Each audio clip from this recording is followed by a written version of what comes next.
Welcome to Study Loop. This is chapter 21, problem number 90. A 130 millihenry coil whose resistance is, so let's write it down, that the inductance is 130 millihenries, so it's 0.13 henries, and the resistance is 15.8 ohms.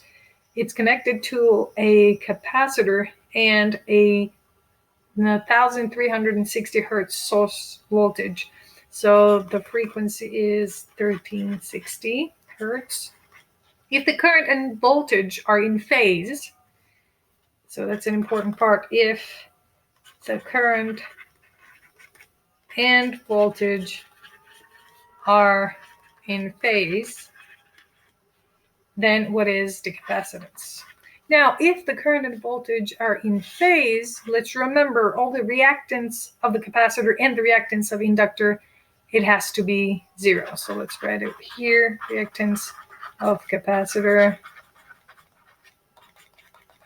and the reactance of inductor is 0. So if you revisit the equation 21-19 on your textbook, you're going to see that for this case, then F naught is going to be equal to 1 over 2 pi square root of 1 over L times C. This is the only equation that we need actually to be able to answer this question. So let's take the square of both sides.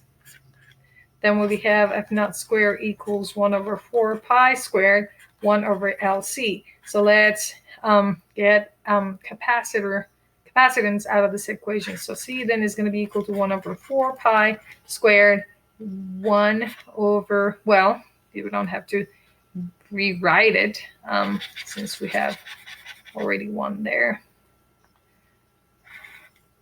F naught squared times the inductance, right?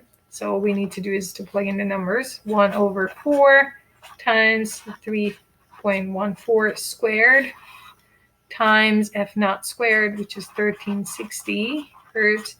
Take the square of it. And then we have 0.13 henries here, but we're not squaring that. Then the capacitance is going to be 1.1 times 10 to the power of negative 7 farads.